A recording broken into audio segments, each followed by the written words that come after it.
So we are rapidly approaching the end of Matthew's gospel account of Jesus's time here and his time during his ministry specifically, and what he's had to endure. And where we left off was the beginning of chapter 27, where we know that Jesus had a mock trial and he was brutalized. And it brought us to the point where now we'll pick up in chapter 27 in verse 35. And it says, when they had crucified him, they divided up his garments by casting lots. And sitting down, they kept watch over there, or they kept watch over him. And above his head, they posted a written charge against him.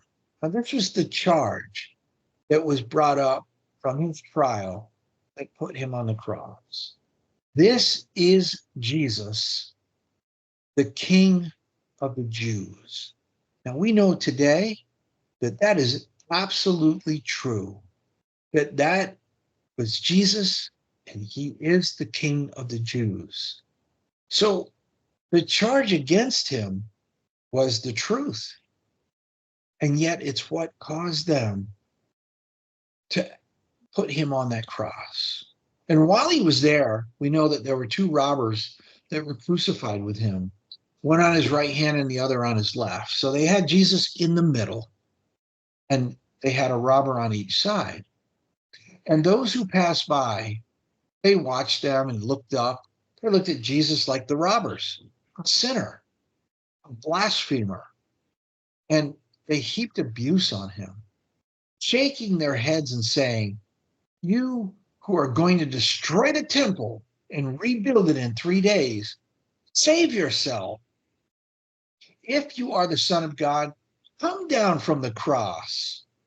In the same way, the chief priests, the scribes, and the elders were there, and they mocked him, saying, he saved others, but he cannot save himself. He is the King of Israel. Come down and get off the cross. And if he does, I will believe in him. He trusts in God.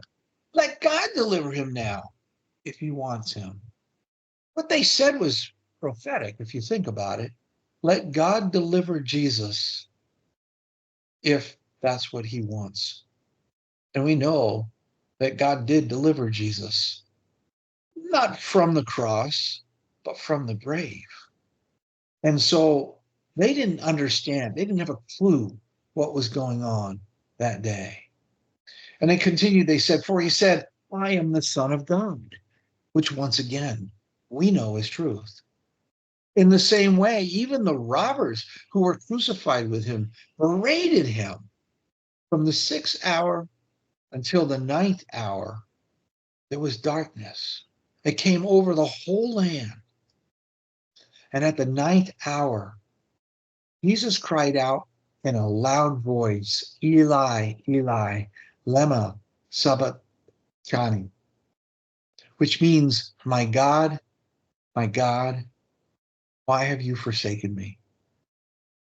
When some of those who were standing there heard this, they said, look, he's calling Elijah. And one of them quickly ran and brought a sponge.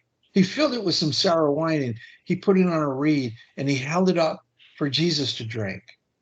But the other said, leave him alone. Let us see if Elijah comes to save him.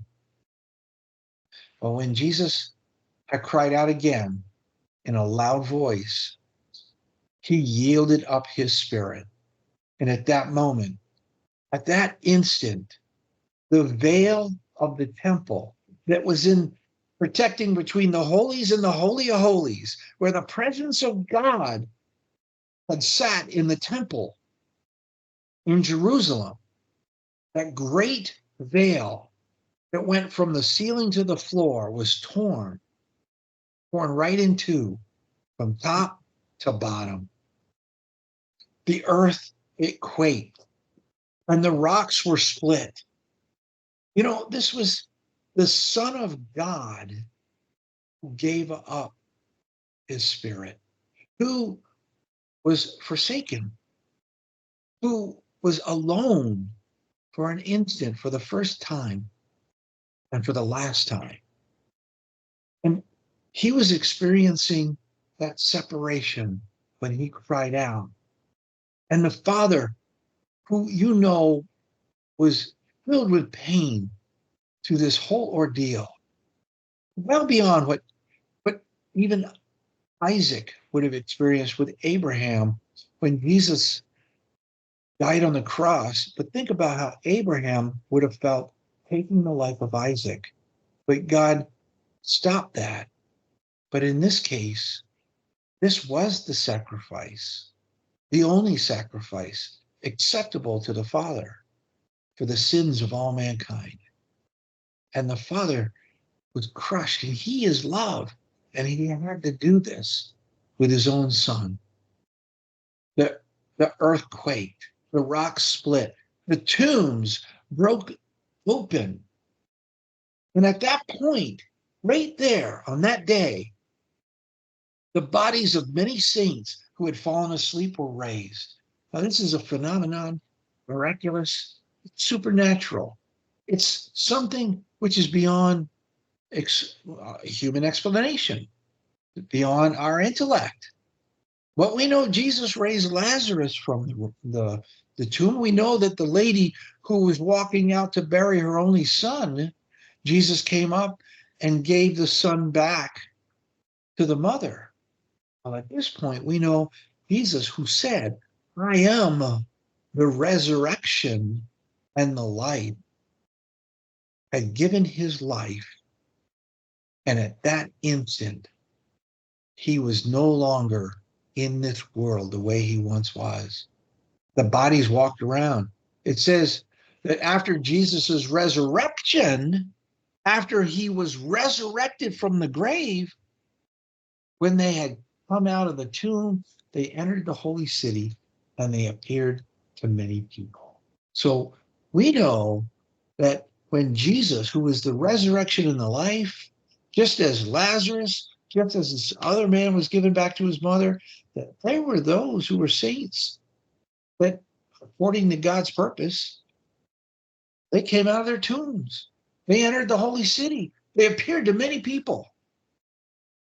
When the centurion and those who were with him, who were guarding Jesus, saw the earthquake and all that had happened, they were terrified. They were completely terrified. And they said, truly, this was the Son of God. And many women were there, watching from a distance. They had followed Jesus from Galilee to minister to him. Among them were Mary Magdalene, Mary, the mother of James and Joseph, and the mother of Zebedee's sons. And when it was evening, there came a rich man from Arimathea named Joseph, who himself was a disciple of Jesus. He went to Pilate, asked for the body of Jesus, and Pilate ordered that it would be given to him. So Joseph took the body, wrapped it in a clean linen cloth, and placed it in his own new tomb that he had cut into the rock. After placing it in there, they rolled a great stone across the entrance. So the tomb was sealed, and they went away. Mary Magdalene and the other Mary were sitting there opposite the tomb. The next day, the one after the preparation day, the chief priests and Pharisees, they assembled before Pilate. Now they knew Jesus was dead. He was in the tomb. And now it's the day after that preparation that they did at the tomb. And they said, you know what? To Pilate, they said, we remember that while he was alive, that deceiver, Jesus, said that after 3 days, I will rise again. So give the order that the tomb be secured until the third day, because now they were in the second day. And otherwise, they said, his disciples may come and steal him away and tell the people that he had risen from the dead. This is how shifty they were. This is how maligned they had become. And this last deception, if they did this, would be worse than the first, he said. Pilate said, you have a guard. Go make the tomb as secure as you know how. So they went and they secured the tomb by sealing the stone and posting the guard. And that was where Matthew left off in this portion of his gospel, chapter 27. We know at this point that Jesus was right where he chose to be, right where the Father purposed him to be, sanctified, because he fulfilled his purpose and was waiting for the resurrection. The tomb was being guarded. And when we pick up next, we'll finish Matthew's gospel. Amen.